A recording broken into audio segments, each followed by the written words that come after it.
polarization just keeps getting worse in Washington. It's as bad as they've ever seen it, and it seems to be making Americans very upset. And page 45. This is politics. And page 45. Is this where we want to set the bar for future presidents? Clinton was the worst in history. It was a vote along party lines that made President Clinton only the I'm not for gay marriage. I believe marriage is between a man and a woman. Marriage is between a man and a woman. And so does John. Obama But nor a number of I incidents support turned violent this afternoon. A limousine was set on fire downtown. It's my Smoke decision. could be seen It's from not blocks a away. baby. And protesters hurled trash cans and flash bombs and bills working in partisan fight.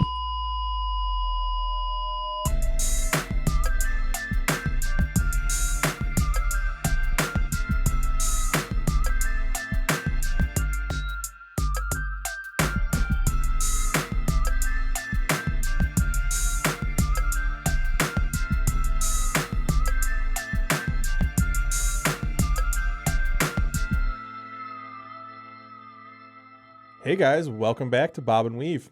That's Bob. I'm the Weave. What's up, everybody? So, we're gonna get into something pretty hot today. That's probably one of our more controversial topics, I think, so far. Yeah, it's complicated, and I want to preface this by pointing out that I've had a busy week. My wife had surgery this week, and so Zach was tasked with being our head researcher this week. So if anything's wrong, it's 100% the Weave's fault, and leave the Bob alone. And shit could go south real quick here. Yeah, it's a tough one. Well, tell them what it is. So today's topic is the right to die, or they also call it the right to die with dignity. Right. Euthanasia. Euthanasia, assisted suicide, whatever you want to call it. Right. Real quick before we get into it, I promised our fans that I would do this. For those of you that are looking for discussion on any of our topics, and hopefully you've been enjoying it so far. Seems like everyone is. Of course, we have our own social media that's all at Bob Weave Pod. That's across all social media platforms. But some fans have created a fan group on Facebook specifically for discussion on all of our topics. Zach apparently has been participating in it for weeks and didn't tell me about it. I thought you saw it. No, I didn't see I had it. no idea you didn't know about it. I put a post up on the Truth and Justice page, and somebody commented, I think Kelly Zappas commented and said, if you guys want to talk about this, you can go over to the Bob and Weave fan group. And I was like, the what? First of all, I didn't know we had fans. I didn't know we had fans either, but we do apparently. Yeah. A couple. But so I popped over there, and it's a cool group. So if you're looking for discussion, look up the Bob and Weave fan group on Facebook.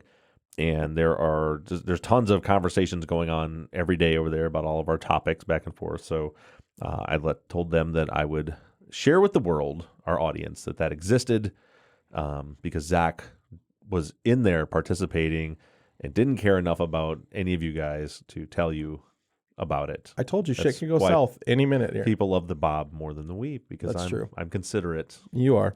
You're way more considerate than I am. I'm just here. I talk. I don't know what's happening half the time. I'm really, I as though I'm not participating in it, really want to see how this goes, because the idea with this one is because you researched it, that you should be the one talking the most. Okay. But right before we came in here, Mike had to point out that apparently I have more energy today than normal. You were pumped up today. You were like way over the top today. So we'll see how much all day, how much I'm not talking. Yeah. Because I'm a little fired. Well, what happened is, as I mentioned, my wife had a surgery yesterday. You didn't mention that, but you just mentioned that. So. Oh, I think I did. We'll see when we rewind. Okay. I've had a busy week. My wife had surgery this week, and so so I was taking care of her all day yesterday. Well, and at like 7:30 last night, she passed out. Okay. She took some Vicodin and passed out, and so I was in bed watching TV because I wanted to be there by her because she's hadn't been out of anesthesia for all that long. Trying to be a good partner. So I didn't want to, because normally I would just come out to the office and work in that situation.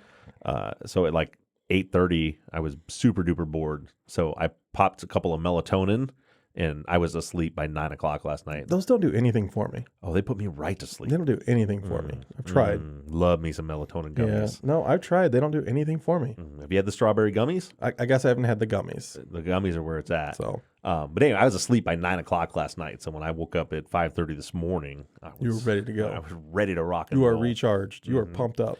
Yeah. And before we get into the seriousness of this topic, more little housekeeping. We want to hear you guys. Let us know on social media. So Zach always says he draws pictures for a living because he's a tattoo artist. Oh boy, here we go. So this week he's just started. I'm finishing a sleeve on my right arm, and so Zach drew some pictures on me, and I posted it on our social media. And there were several listeners that said, number one, they would like a topic about our tattoos, which I think could be interesting. Could be interesting. Because you just showed me your torso today, which I didn't know what was going on there. Pretty interesting story. Something. But the other thing people kept suggesting is that Zach let me tattoo him. And I think that's a great idea. So it's an idea. I don't know if it's a great one, but it's an just idea. Let me carve my initials into you somewhere. Why do I want your initials? Just out of everything you could tattoo on me, why would it be your initials? Because I can't draw. I would almost rather a bad picture than your initials. Okay, I'll draw a stick figure then. What's your middle name? Charles. Charles. So BCR? Yeah, well, if I was going to go with Charles, I would do RCR. Yeah, RCR. Robert. Yeah. I don't think about you as a Robert. Right. I was just going to do BR. I think you're a Bobbert. A Bobbert? That's how I feel. Bobbert and Weaverton. But I think that would be a stick figure. Okay. Let me draw a stick figure on you. Oh, boy. We'll see. So you guys, everybody shame Zach into letting me draw a stick figure on him at his tattoo shop. Oh, if you're watching on YouTube, go leave us a comment whether they should do it or not. Yes. Or if you're any other things, go on social media. Yeah. He just just my drew- team. Just say no. If you're on YouTube, this is which camera? This one? Are we doing this again? Well, that was a different crowd. Yeah. Holy cow. That's the start of my tattoo that Zach drew on me this week. Looks really nice. Mm-hmm. And yeah, so go on social media or on YouTube and let us know if you want me to draw a tattoo on Zach. And then we can have people submit what the design is. Oh my God. You have going downhill so quickly. You have 1,000 tattoos. No one will even notice it's there. I will know. I will know. I'll just. Where could we put it where know. you wouldn't be bothered by it? I don't know. We'd have to find a spot. Your armpit.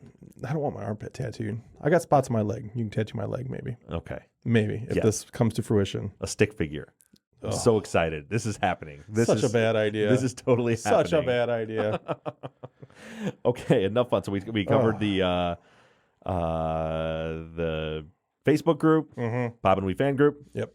And the tattoo that I'm going to do on you. Nope. Coming up soon. We have an appointment on the 16th.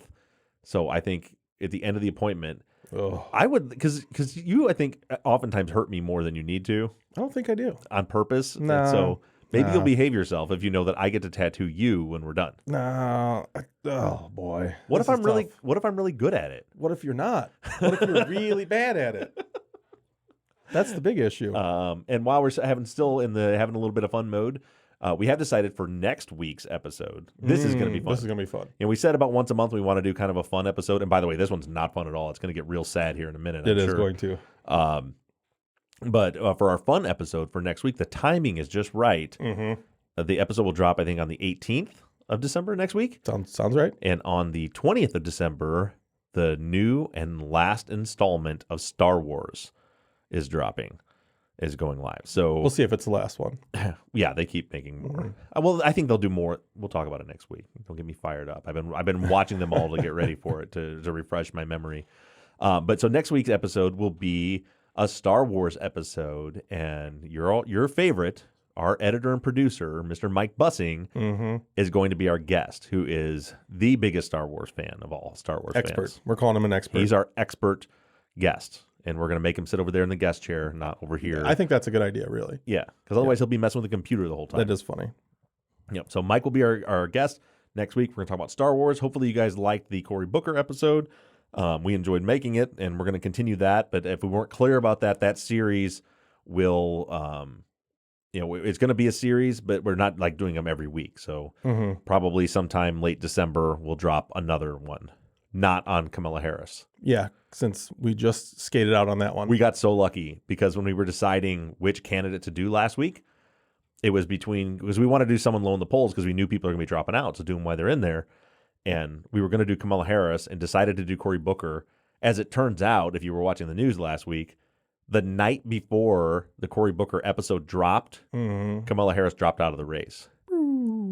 So had we done Kamala Harris, that would have been a big waste of a huge fail. Right, yeah. Luckily, Booker's still in it. As the kids say, epic fail. Right. Yeah. Now, all that being said, let's get sad. I'm going to bring my energy level down for us to talk about a very serious and controversial topic, that of the right to die or the right to die with dignity. Zach, take it away. So the basic concept is that a human being should be entitled to end his life or His or her life. at the time of their choosing, because they have, the big fight is the right to live. So they say we have the right to live, we should have the right to die, this is where it gets really sketchy. I don't want to say sketchy, but really back and forth, because what does that mean to everybody? So the big proponents of it are saying that people should have the right to choose a timely death for themselves in the cases that they are unable to take care of themselves. They have a physical ailment that is that is drawing their life out and just is not helping them at all. Making their life miserable, basically. Yeah, absolutely. But then you have the other side that says, are these people really able to justify this? Is taking one's life really that important? They should be able to have the right to live. And some of these cases are about a vegetable state of a person too. Right. So if they're not coherent, how can they say that they were able to do this? And this, it goes back and forth. There's huge. Well, that one seems clear to me, even though I do have some opinions on this, and I have a personal connection to some of this. But for someone else to decide to end your life, when somebody's in a vegetative state, to decide to end their life, that's tough. I don't think that's okay. But then again, are we talking about assisted suicide? Or are we talking about stopping life-saving measures? So in this instance, these are all lumped together into one thing. Okay. Which is what we'll get into as we go along here. Okay. But the big thing is they're trying to go back and forth. And one side, the side for it, says that if we don't allow these people to do it, they're going to seek illegal alternatives, right? Which could really be way more hazardous than just ending one's life. A lot harder on the families, I would think. Yeah. As opposed to like going to the doctor and saying this is going to happen, and everybody's saying their goodbyes and doing it. If they are not allowed to do that, then it's, a gun, pills, whatever, and a surprise in someone's home. Yeah. And then the side against it, wants to say that it's a slippery slope. Right. So at what point is this okay? Because you're going to have people that, mental illness is a huge thing in our country right now. And there are a lot of people that take their lives every day because of mental illness. Right. Is mental illness covered in this? Is it not? Typically this is for terminally ill people is what they're wanting to say, but it's a slippery slope to lead. Where's the cutoff? The problem I have with this is the same. And keep in mind, obviously, it's not illegal to end your life, meaning you're gone. You're not going to be. It's the doctors that this really is talking about, like for a doctor to assist with this. And I lost my train of thought, so I guess that must have been it. So one thing I want to jump into is I'm going to jump across a couple countries that allow it. Oh wait, can I back up to my thought again, because it just came back? Go for it, and then I'll let you go back to other countries. What I was going to say is this is the case is with a lot of things where it's how do you legislate it. So a parallel to this to me is when people are talking about the death penalty, and they say, well, I don't agree with the death penalty because you could get it wrong, but I think some people should be put to death.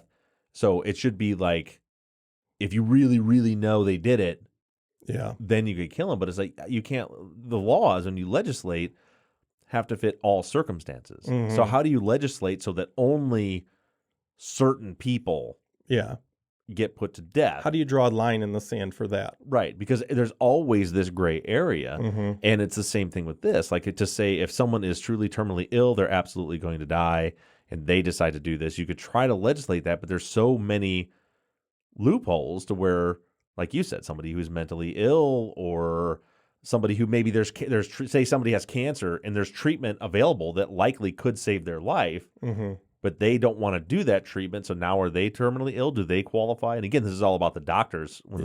It's just so hard to legislate. And now you were talking about countries. Yeah. So going into the other countries, what they have legal is Australia actually passed a law called the Voluntary Assisted Dying Act of 2017, which didn't take effect until 2019, but it allows people in the state of Victoria, which is part of Australia, the ability for assisted suicide. Okay. Or assisted dying. Right.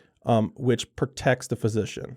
A lot of this, they'll say physician-assisted death. Right. So what that's doing is allowing the physician to prescribe medication, a lethal amount of medication, to end their life. Do they do it in like a controlled environment, like in a hospital, or it's just like, here's enough of a medicine that you can overdose on and send them home? So I don't know how these other countries are. I couldn't find a lot on the other countries at the moment. Right. The United States is the states that it's legal in has to be in a controlled environment. It's legal, and I didn't know it was legal in some states. There are several states. We'll actually get to that. There are several states that it's legal in. Okay. And one state actually does allow outside, like would allow them to prescribe medication to take outside. But we'll get to that eventually. Okay. In Belgium, actually passed in 2002. This is one of the earlier legislations that came through. It was 2002. The parliament said that it legalized euthanasia, which actually is what kind of brought this on, because that's in the news right now. Just this past, a little over a month ago, there was a athlete from a Paralympic athlete that took her own, or was euthanized, that said, she was done. She had, I want to say she had ALS. No, I totally skipped on what she had. Her name was Marika Vervoort. Marika Vervoort. Vervoort. Yes. See, I messed that up. I knew I was going to mess that up. I only, because when you looked it up before we recorded, I typed it into my screen. Gotcha. Marika Vervoort. So she was a Paralympian in the London Games. She actually medaled. She was a gold medalist in the London Games for wheelchair racing. Okay. And she decided to end her life. And being that she's in Belgium, she was able to, based on this legislation. Then we move on to Canada. So Canada in 2011 had a lawsuit filed against the British Columbia Supreme Court. Okay. With the British Columbia Civil Liberties Association in conjunction with a woman named Gloria Taylor. And this was the first lawsuit in Canada for the Die with Dignity Act, basically, is what they're going for. Okay. In February 2015, so that's how long it took this, the Supreme Court of Canada said that denying the right for assisted suicide was unconstitutional. And this is from the 2011? From the 2011 case. Okay, so it took 4 years. So it took 4 years. And in the meantime, Gloria Taylor, who was pushing for this, actually passed away from a different ailment than she was trying to pass away from. Right. Which is a sad story in its own. But they had to go through a whole, there was a whole rigmarole of going through the parliament and trying to pass it. So is that now precedent in Canada? And as of June of 2016, it is by law able to euthanize. Okay. So it went through the Parliament of Canada. It had a royal assent, which means they gave permission to do it, and it is now legal in Canada. Okay. So I wonder do you know how they draw those lines? See, theirs is all by illness, disease, or disability. Now, I don't know where they draw the line on that. So it's specific illnesses and diseases and disabilities where they allow it? So it just says including illness, disease, and disability. So okay. I don't know what that fully states. I didn't dive into like the actual law. I guess we don't need to get that deep into it. I was just curious if countries that do have these laws in place, how they draw those lines. Yeah, it's interesting to see, because I don't fully know. When you first look into this, you think could be anybody. Right. I could decide that today I don't want to live anymore, and decide to go through the legal loopholes to do this, or to kind of figure out what to do. But a lot of these cases are for terminally ill. And like you said, where is that line drawn? How does that fit in? Well, I said for me, what it was always tricky was when I was a fireman, was the DNRs, the do not resuscitate. And so that's a little different. That plays into when you're in the hospital, when they say pulling the plug, where like to me, that's not suicide. If there's life-saving equipment, say a respirator, keeping someone alive, and without this equipment, they will die. And the families have to decide whether to leave them on that or pull them off. It's easy if they have a DNR and it says, I don't want life-saving measures, so they disconnect them. But then having to you said that's kind of lumped into this in the laws in what the states in the United States? In the United States, yeah, it is. It's lumped in there. And I do have some of the acts written down in here that we'll get to once I get to the United States. Okay. A couple other countries real quick. Colombia is one that actually in 1997 allowed it, allowing it. India started allowing it in 2018. And that is, there was a case, this is like you're talking about it being in a vegetable state. Right. Aruna Shanba, I'm probably butchering that name. That was the big case for India. Okay. She was in a vegetative state for 42 years. So she was attacked, a sexual assault, was in a vegetative state for 42 years. And then, they basically said she's never going to come out of this. This is it. And that's the family really fought to be able to, we'll say, pull the plug on her. Right. But was it just pull the plug, or did they have to kill her? Like, did they have to, inject her with a drug or stop feeding her? Because to me, those are two different. It's a very different thing to say she was on a respirator keeping her alive. It's a very different thing to say, okay, we're going to stop doing this, and she's immediately going to just die naturally, as opposed to, her heart's beating, her body's working on its own. As long as we just keep giving her fluids and food, she'll live, and to say that's a different to me. So she actually died before it was put in. She died of pneumonia in 2015. Okay. But her case was the one that really was pushed forward through fighting this. Okay. So she in India, you said. In India. Okay. Yeah.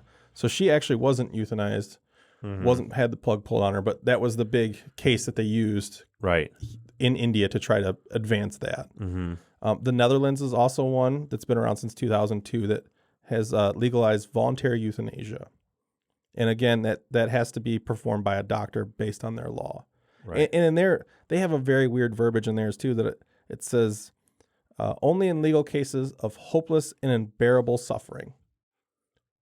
So that seems very open-ended to me. But that's literally like... Who decides that? I don't know. Is it a doctor? Is it family? Well, and that's what I'm wondering. Do they have to go through submit it to a judge for the right, or does the doctor get to make the decision? Yeah, I don't know. Because I had never heard of this before the late 90s when Jack Kevorkian is the one that made it big. I think he had assisted in 130 So I think that was actually earlier than the late 90s. It was more... He was convicted in 98, because it was right after I graduated high school, I think. Yep, you're right. 98. But convicted in 99. Okay. 10 to 25 years. Yeah, but he didn't serve all that. Yes. Now you're getting on me again. God damn it. You're asking questions that I didn't look up. I think he served 8 years is all he ended up serving. Okay. I totally have all his Wikipedia page up right here, and I'm acting like I know this off the top of my head. You son of a bitch.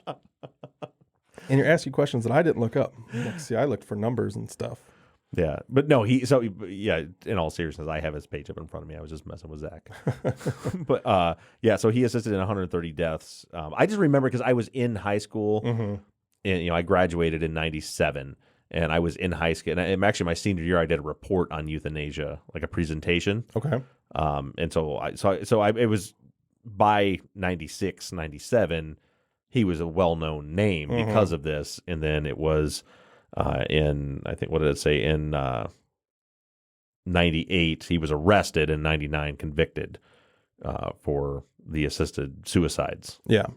And I believe there was one that was taped and put on 60 Minutes or something too, in the early 90s or mid 90s. It might have been. He only ended up with one charge of second-degree murder. Okay. And I wonder if it was because of that one. I think it is. I think that's the one that they had proof of it, and I think there was something sketchy about it where the person couldn't push the button themselves, basically.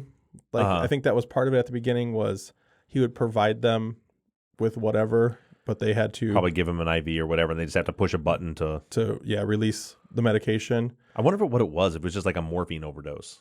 A lot of these just say a lethal dose of medication. So I don't know if they have something, Right. or I mean, like you said, if it's morphine or if they actually have something prescribed for this. Right.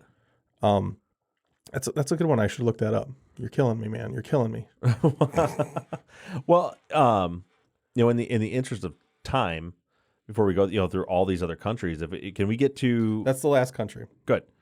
Do you have because I had no idea it was legal anywhere in the United States. Which states is it legal in? So it is legal in California, Colorado, Hawaii, New Jersey, Oregon, Vermont, and Washington, D.C. Obviously not a state, but the District of Columbia. Right. And then there's 2 states that kind of have an iffy area. So New Mexico and Montana both have a weird ruling that they have said that nowhere is it illegal, is essentially what they're saying. They're saying if you really look it up, they basically said, nowhere in here in our rules or laws does it say you can't do it. I wonder if that's just a legal precedent where someone did it, they brought it before the courts, and the courts were like, well, we don't have a law in the book that says you can't do that. Yeah. And they didn't convict or whatever, and they created a precedent because of it. And that can be. I mean, that could be for sure. I know that in 97, where'd it go? I know in 97, the U.S. Supreme Court had a ruling in assisted suicide based out of New York and Washington that said that it was a felony for a physician to do this. And that is where a lot of states started coming forward, being able to try to decide for each state by state whether they wanted it or not. And that's where a lot of these other states started to come forward. And when we said, and I did mention Maine being one of the states, they actually just recently, as of September 2019, put it into place, that it's a law that it can happen. A couple months ago. Yeah. And so what this does is this protects physicians from any legal lawsuits or anything like that. Right. For their ability to be able to help the patient. This is a tough one, man, because I don't even know where I fall. I've had experience on both sides of this. As I started to mention, as a firefighter, one specific time, as a matter of fact, I think Mike was with me on this call, but we got a call for a full arrest, which means someone is not breathing, they can't find a pulse. And we respond, and we get there, and it's an older lady, probably in her 70s or 80s. And she's down. She's on the couch, and she's gone, but freshly gone. For us, like if we walk in, sometimes the person's purple and rigor mortis set in. Obviously, there's no life-saving measures to take place. Well, so we go in, and it's me and Mike was new, and I think another younger probationary firefighter was with me, and her son starts yelling at us, says, "Don't effing touch her." And I'm like, you called me. Yeah. Like, I have to touch her. I have to try to save her. He's like, don't you do it. She's been through enough. And it was like this conflict. Some of the family members had called us and wanted us to come try to save her life. The son was like, don't touch her. She's been through enough. She's been suffering. Do not save her life. And I almost got into a fist fight with him. I had to physically grab him and pull him out of the way because he said, well, she's got a DNR. And the way the rules are, the laws are, I said, well, then you need to show it to me. Unless you show it to me, we are going to begin treatment. And so I had the guys start, to start working her, giving her oxygen, starting CPR, getting a monitor on her. And I had to grab him, like, listen, I have laws regulating what I have to do. It's called duty to act. I have a duty to act to put life-saving measures towards helping this woman. Okay. Unless you can show me paperwork that she signed that says do not resuscitate. And he was pissed. I finally called him down, and they went and started looking for it. The thing is, as a first responder, someone could have killed her and said, oh, she's got a DNR, don't touch her. And like, oh, okay. Like, we can't just take someone's word for it. But that was tough for me on that side because I got it. You could tell by looking for it. I think she had cancer and she'd had a long fight. And she was skin and bones, looked frail, and I'm sure the guy was American. I know because they eventually got it. They had to call a doctor and get him on the phone once the ambulance showed up. Yeah, in the meantime, we had to keep doing CPR and stuff. But man, it makes you just want to bawl when you're there because it's like I'm doing everything I can do to try to save this woman when I'm pretty sure she doesn't want to be. Like, what am I saving her for? Mm-hmm. She's got terminal cancer. She's dying. She's in constant miserable pain, and I'm doing. And she's finally done with that. And I'm trying to bring her back. I mean, thankfully, we weren't successful in resuscitating her. Yeah. But so that was tough on that side of it. But I actually had this with my grandmother. Oh, wow. And it's kind of a funny story. You wouldn't think so. Okay. But so hold on. Before you get into that, with the DNR stuff, what does a person need to have for that? You have to have a paperwork that you fill out and sign, and you have to be of sound mind and body when you do it, or sound mind. So, when you're healthy, essentially, or even sometimes like people will they get diagnosed with cancer and it's terminal, and they decide that they want to just go when they go. Yeah. And sometimes just a living will. Like you right now at 30, what are you, 35, you could go create a living will that says, if I ever die of a heart attack or whatever, I do not want life-saving measures taken. Okay. I do not, and you can be specific. I do not want to be put on a respirator. I do not want a feeding tube. So those are all considered a living will. Then you file that, get it notarized, you have it, and then you file them with a physician. Usually people will, which is what happened with this lady. They called the physician, and he was able to quick send an email to the guy's phone or something. Okay. And show them no, she did. She signed it. But if that's not in place, or if they can't find it, then it doesn't do any good, because any medical first responder, because we could be sued. If we showed up and you say, don't help her, and we don't help her, and she dies, and then the other sister, the other daughter says, why didn't you save her life? You could have saved her, even though we couldn't have. But and now we could lose our license. We could be charged criminally. I mean, there's a lot of liability that comes with being a medical professional in that manner. So it has to be filed, notarized. I don't know all of the procedures exactly, guys. I don't know if a doctor has to be involved, but I know you have to have paperwork that shows that when you were in sound mind, you made this decision. Yeah. No, I know a lot of it, and I've read a lot that they call it a advanced directive. They call it that as well.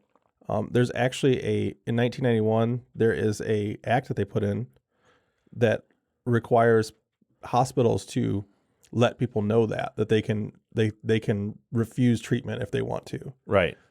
The big problem with that act that came out later was it didn't cover individual providers, individual physicians. Okay. So physicians didn't have to, so they could continue to do this treatment right regardless. And basically it was a money. What did it only thing. cover, like the hospital? It was hospitals, hospice, and I thought I had it. Hang on. I do have it somewhere. Yeah, it was through Medicare is what it was, but it was hospitals, hospice, places like that. But it didn't cover like independent facilities or independent privately owned businesses. So they would still do it. So they could still do it for profit, essentially. Right. It's tough, man. Like I said, for me, especially, I would say, the difference between being a medic on a fire truck as opposed to being like a nurse or a doctor in a hospital is the environment is crazy. I've always said, we would take a patient in after a car accident to the hospital, and a nurse would be like, we bring them in like, well, why didn't you start an IV? Why didn't you intubate? Like, why'd you do this or why'd you do this? Like, I don't know, because they were upside down in a car at the bottom of a ditch, leaning over a river in a rainstorm. Yeah. When I was treating them, I didn't have them on a little table like you do when they get them there. The same thing. So everything is happening super fast for us, not me anymore, for first responders, because they're not in that controlled environment. So you walk into someone's house and you got a guy threatening to beat you up if you touch his mother. It's tough. But I remember that instance specifically, and it reminded me of what I'll tell you here shortly about my grandmother, because I felt terrible because I don't want to do it, but there's so much liability and so many laws governing what we have to do, what we're required to do, and what we're required not to do. that I'm not in that profession anymore, but I don't miss it at all. I can understand that for sure. Yeah. What happened with my grandmother was, and this has been 7 years ago now. My grandma died.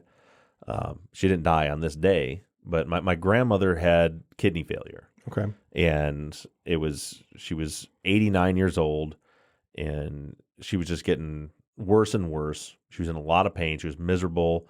She was starting to have some issues affecting her brain too. And I don't know if it was from the medications or what. Like at one point, she called me over to her house because there was a little girl in her house. Okay. And I showed up, and if you knew, I'll laugh about some of this stuff, and it's not this is my grandma, right? So like we would joke about this stuff later. There's just the kind of personality she had. But she calls me, and she's sitting there giggling, going, "There's that little girl." Like, no, she's here. Look, there she goes again. And she's like giggling and laughing, pointing at my dad and I are there like, what the fuck are you talking about? Yeah. Like there's no, and she was just like, and we took her in and to have brain scans. She had a stroke or whatever it was. We didn't know. I don't know if they ever figured out what was going on there. I think it had partially to do with her memory was slipping a little bit. Okay. And she had a bedtime routine that included a glass of schnapps. All right. And I think she repeated that routine a couple times that night with medication. That's rough. She also repeated a couple times that night. Yikes. But from there, that's when things really started going downhill. And then her kidney started slipping. She was in and out of the hospital. We ended up putting her into an assisted living center because we just couldn't take care of her anymore. And one day, I still remember to this day, is mine and Becky's old house, and I was finishing the basement. I was downstairs doing drywall, and my dad calls and said, "Grandma's not good. I don't think she's going to make it." She called us from the hospital, the assisted living center, and she just wants everybody there. Okay. And I remember sitting on my steps of the basement, just like crying, like I can't believe grandma's she's going to die. Like I can't believe this is happening. My grandma was super close with my grandma. I would always go over to her house and she's one of the, lady I still miss to this day, is to go sit with her and just talk about whatever. Her husband, my grandfather, was a POW in World War II. He was a B-17 pilot, and he would never talk about any of that stuff. But she would tell us the stories about and show us letters, from when he was in a POW. So it was rough. So I get in my truck and I fly all the way down. I was in Bridgman and it was in Niles, Woodland Shores, or Woodland Terrace. So I drive all the way there and I get there and my brother's there and my mom and dad, then my uncle, my aunt, my cousins show up and everybody's sitting around this little room and my cute little 4'11" grandma sitting in her bed, and she's just, "I'm so glad you're in." Everybody's kind of crying and hugging her and kissing her, and she's sitting there and she's like, "Everybody's here. Okay. Anytime now." We just keep sitting. We're like, I don't know. Like at some point we start to ask ourselves, like, why are we here? Yeah. Like, what's going on? And she's like, well, this is ridiculous.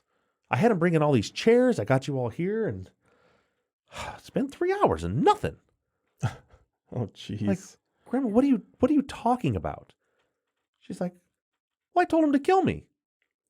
Oh my goodness. Like, what are you talking about?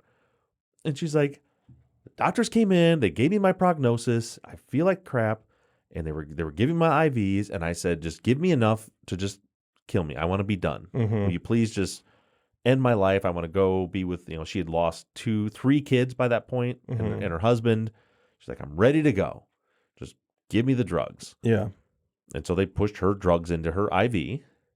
She thought they gave her the drugs to kill her. Oh, jeez. So then she called everyone in the family and told them to come say goodbye to her. So after we sat there for 2 hours, we finally figured out that that's what she was waiting for, was to die. Wow. After she said goodbye to us.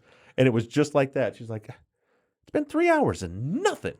Oh, man. We're like, "Grandma, they can't do that. Yeah. They didn't kill you." "Yes, they did. I told them I wanted them to take me out.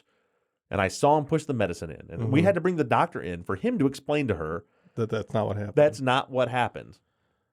But, as far as the both emotional side of this and the legal side of it, so that was, it ended up being, she recovered a little bit from there. Mm-hmm. We had another good 6 months with her, probably another good 3 months with her. Yeah. And we joked about, I'd go visit her, and we would always joke about that day that she made us all come watch her die when she thought she was going to die. And I remember telling her, like, screw you, Grandma. Why do you think I want to watch you die? That was such a weird up. thing to laugh at. I know, but that's my family, you know. Yeah. But then the last 3 months, Mm-hmm. I watched her suffer. Yeah. I watched her not be able to eat and then refusing to eat because she was done. Mm-hmm. And we would go visit her, and she would sit with me, and she'd just be like, I'm done. I don't want to be here anymore. Yeah. You know, with my grandma's faith, she believes she's going to die and she's going to go to heaven, and she's going to be with her kids, and she's going to be with her husband, and she's just miserable and hurting and just sick of all of it. And she couldn't. And then I watched her wither away for months. Yeah, and that's tough. I went and saw her the day before she died. I went to we had moved her to a different assisted living center, and she was so frail and so miserable, and her memory was slipping. She was still, I mean, she still knew who we were and stuff, but she's just, her just crying and saying, I'm done. I'm done. I'm done. I'm done. I'm done. I'm ready to go. She kept saying, I'm ready to go. And then finally that night, and it was when we got the call that she, in the morning when the nurse went in, she was gone. You know, it was a relief for us because we knew she wanted to be gone. Then I think back to that first night, like if she could have passed away in a room surrounded by everyone she loved, in her own, going out the way she wanted to go out while she still had all her faculties, got to kiss everyone goodbye and sit there with everyone she loved surrounding her, she could have died with dignity on that day. Instead, my grandma still died with dignity, but she died alone in a hospital bed in assisted living center after months of misery. And so to me, like, she should have been able to do that. Yeah. But I also know that is a law and a privilege that could absolutely be abused as well. Yeah, it really is. It's tough to see where that, you know, like I said before, that line in the sand of how do you say that this person's allowed to and that person is not? Right. You know, my story isn't nearly as profound as yours. I had an uncle suffering from brain cancer, and he chose to refuse treatment. You know, they basically told him that it was inoperable. He was going to die. Right. If you do the treatment, you might make it a couple years. If you don't, you're going to make it a couple months, you know, but they said the treatment was going to make him miserable. Right. Radiation and chemo and all that. And he refused to do it. He chose that route, tried to live out his life the best he could.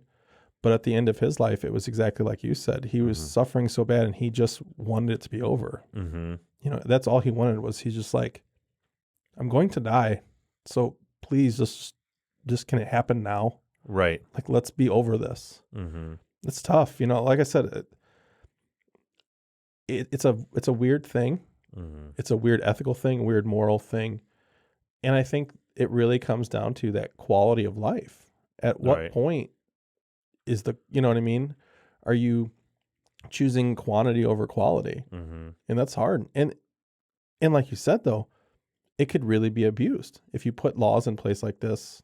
Right. The other side, you know, what's the other side of it? That's the hard part. I think as literally thinking on the fly as we're sitting here talking about it, I feel like the only way that this could really be done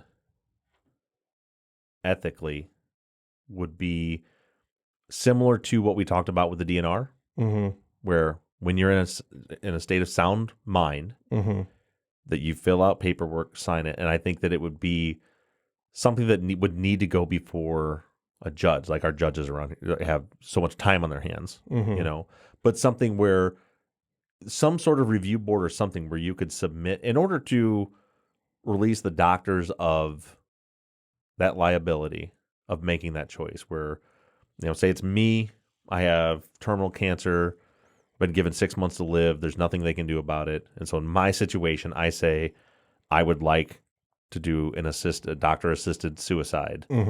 And I fill out the paperwork to do it, and it gets submitted to a judge or a panel or someone within the medical board or the court system that reviews it, looks at the evidence, takes testimony or whatever, and says, okay, we approve this to happen.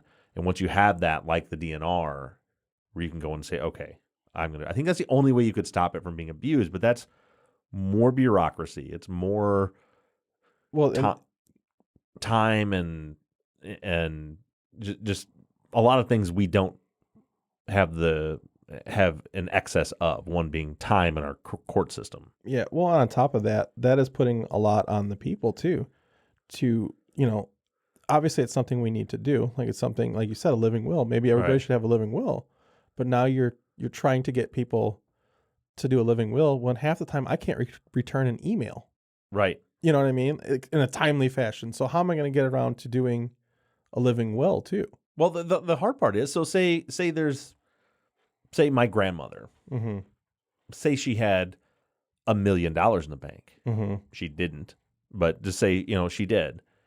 And if, her kids, my mom or my uncles or whoever, talked her in when she's in a state of misery, and they talk her into like, well, let's go ahead and do this assisted suicide thing. And we can do, and they convince the doctor, they convince them when they're not in a sound mind to do it for their own gain. Those are some of the ways I could see it being abused, as opposed to where she would say, okay, I'm not suggesting it's a living will. I'm saying this is something that in the moment, where like, okay, I just found out, a living will is for like in case I'm unconscious and I'm in XYZ scenario, this is what I want to happen. With this, it would be, okay, I just found out that, I'm only going to live 6 months and I'm going to be miserable. I don't want to do that. I would like to have a doctor-assisted suicide. Then you fill out this paperwork and submit it to a doctor that would be willing to do it, and it goes before some review board to look at. And then I think they would want to hear from you, but someone to review. Okay, what is the diagnosis? To have her doctor testify. Is there anything you can do to save her life? Is this accurate? Okay, we approve this person to go through with this. But again, that falls right on the other side of something that I've always talked about that I'm not a big fan of, which is the government butting into our business because they're not good at doing that. Well, and again, that's taking the choice out of your hands. Right. And I think that's a big thing with this is by calling it the right to die, you're also saying you have the right to live. Right. So now you're taking it out of my hands. You're putting it in a doctor's hands, saying they're making the choice. You're putting it in a judge's hands, saying they're making the choice. Right. I still feel like it's a fine line. And I don't know how I feel about this. I honestly, even sitting here right now, researched and talking to you, I still don't know how I feel about it. Yeah. Because there are times, your grandmother, my uncle, I've seen it. My wife's grandmother went through the same thing. That's what they wanted. Right. But then the other side of it is, is that also right? You're taking someone's life. It's so difficult. There's a lot that goes, because there's, different faiths. I don't know, I can't speak intelligently about other religious faiths and their feeling, but I know, like, as far as Christianity goes, like, suicide's not a thing that you're supposed to do. You're not supposed to kill yourself or anybody else. And I'm not saying that will obviously factor into the decision you would make for yourself, but I would be more concerned about that factoring into other people's decisions. Yeah. So my grandmother was a Christian. Okay. But she was like, nope, I'm done. That's it. But I think that's why for her, that was the option. Telling the doctor, please give me something to stop this, so she wasn't taking her own life. I don't know. There's it's a really complex issue. I get, now somebody else, you're taking that choice and giving it to someone else. But I feel like there's got to be checks and balances in there. Otherwise, can you imagine the lawsuits flying against doctors? Yeah. Because again, it's not the person. Anyone can kill themselves. Yeah. Not that, obviously, please don't. Yeah, please don't. We're not promoting that. Yeah, but anyone can do that. It's not like you're getting prosecuted for it. It's not illegal to kill yourself. It's illegal for someone else to kill you. Essentially, what you're asking for is we're looking for legislation, or what the right to die is. It's legislation allowing murder in certain circumstances. Mm-hmm. You know, you're I mean, that's the way to put it. Yeah, and that's why it's an issue. It's not murder because it's not, you know, it's somebody's asking you to do it, but it is murder in the fact that if there's no law saying it's okay for them to take your life, then taking your life is willfully and intentionally is murder. Mm-hmm. And so people are trying to make it not murder. Yeah, is what we're talking about here. And I don't know. I think that there's got to be some kind of check and balance in it. And otherwise, I don't think doctors would do it. I mean, Kevorkian was a pioneer in this, and he's from Michigan. Did you know that? I did know that, actually. Yeah, Royal Oaks, Michigan. But he was doing this way back then. Mm-hmm. And like the media called him Dr. Death, and I don't know anything about him. Mm-hmm. Maybe he really was a bad guy too. I don't know. You know, I'm sure he could be scamming people for millions of dollars for all I know. I don't know. But I'm sure there was a lot of people that he helped with that were grateful that he did. Mm-hmm. And, you know, looking through the different cases, a lot of the cases that have came through lawsuits to try to push things have all been family with a family member in a vegetative state. You know, the very first one was Karen Quinlan in 1975. That was the first major lawsuit that kind of brought this to it. Okay. And she was 21. She drank a bunch of alcohol, took some tranquilizers, never came out. Right. And they said she would never come out, and her family wanted to remove the feeding tube and the respirator. And that was the first big lawsuit. You know, that's not that person choosing to live, but they're trying to choose something for their daughter. You know, their daughter is going to be here, you know, the rest of her life, whatever it is, but not there. You know, they're trying to choose. Because they can do tests and tell that there's no brain activity. Yeah. And they're trying to take a natural death, a natural ethical death for this girl instead of stringing her body along. Wasn't there something a couple years ago that was big in the news? Terry Schiavo, is that the one you're thinking of? Is that the kid? There was like a kid, the parents. So Terry Schiavo, I wouldn't say she was a kid. She was a woman, and she was married. And after she went into her state, the husband got legal guardianship over her. And the husband decided to pull the feeding tube. Right. And the family were suing him to not do it. That was the big battle there. And that wasn't between them and the state. That was between each other. Right. Because he had the person with power of attorney, the ability to decide to stop the life-saving measures. And I do remember that case. That's why I rung a bell. But the one I'm thinking of was a couple years ago. I think it was like the opposite. It was these parents, they had a kid that was in a vegetative state. I'll look it up here in a second. But they wanted to keep him on life support, and it was the opposite. It was like the state saying no. Like the doctors were suing or whoever, filing some sort of legal claim to say we need to pull the plug on this kid because he's never coming back from the state that he's in. Wow. And it was something. I'm going to pause this for a second. Yeah, no, I didn't see that. Well, for instance, in the case I was just talking about, the Karen Quinlan case that I brought up first, you know, hers wasn't choosing her death. Hers was choosing life extending treatment. Yeah, and I think there's a difference there. Yeah. Between pulling the plug on life-saving measures, like a respirator, and giving someone drugs to kill them. I think those are two different things. And it is. And in this case, which is what I found interesting, is they pulled the respirator in 1976. So the case went to 1975. The respirator was pulled in 1976, and she lived until 1985. After they pulled the plug? After they pulled the plug. So she still lived another 9 years after that? Wow. So I looked up, I think I found the case I was talking about. The headline is, family is devastated after a hospital removes their 2-year-old son from life support against their wishes. This is it. Yeah, it was a long legal battle. And a judge decided to remove Israel Stinson from a ventilator. So I guess without going all the way into it, because I'm kind of reading as we go. But so essentially, this kid suffered like an asthma attack and brain injury. It's a toddler, 2 years old. Okay. And he ends up getting put on life support. And it was the doctors realized that he's never coming out of this vegetative state. and they wanted to pull the plug, and the parents refused, and they said, no, we want to keep him alive, which, I mean, I guess depending on how you look at it, I guess could be selfish in the fact that this poor kid is just in limbo, whatever that's like, kind of being in that limbo. But it was a long legal, it was in the news for a long time. I remember watching it every morning, this ongoing dilemma, and then eventually a judge ordered that they were to remove the life support, with the parents fighting them not to do it, and they pulled the life support, and the kid died. Yeah. But it was a weird scenario, very different from... That is very different, and I don't know how I feel about that. I mean, that's a hard one too. You know, as a parent, you want what's best for your child, you know, and maybe sometimes you're not choosing what's best for your child, but that's hard, you know, to have the doctors choose that for you. Even if it is the best choice for that child, that's still hard to have someone else make that choice. Mm-hmm. Yeah, I don't know.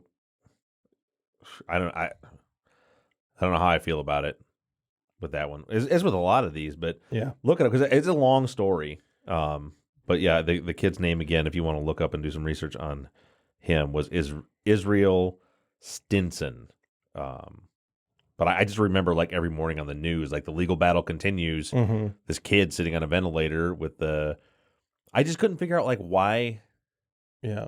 Of all the people that are on ventilators, why the hospital was insisting on. But as I'm skimming this article, I'm seeing that there was something like people are saying, like, they don't know why the hospital took him to begin with. They knew his state. They basically brought in a dead baby, or a dead 2-year-old, and the hospital took him and went ahead and put him on a ventilator. I mean, he wasn't alive. Yeah. You know, he was dead, and they have machines that are making him breathe and move his blood around. Yeah. But he had been dead long enough that he was brain dead. And then the hospital was like, okay, well, we're done. He's gone. And the parents, I mean, I don't know. As a parent, I can look at that logically and say that's silly. Like, why would you keep him on life support when you know that when he's gone? But also, I think that if you're losing a child is so horrendous and horrible. Yeah. If you could just hold on to that, I don't know. That's rough. Tough. That's so tough. You know, super sad. We went through I don't want to say similar, but you know, I've been there when we've had to make a choice like that. You know, when my wife's mother passed away, we were in the hospital and they were doing life-saving measures on her, continuous, you know, and at some point we were in there. We were there the whole time.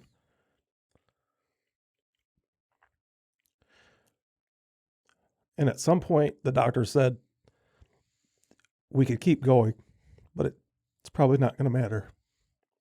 You know, and to make that choice to say this is it. Yeah. It's tough. Damn it. It is. And I think that's a good spot to pull the plug on this episode. Yeah. Way to say that. All right, buddy. Well, as always, Zach, thanks for being my friend, buddy. Love you, buddy. Love you too. And love you, listeners. We'll see you guys next week. See you soon.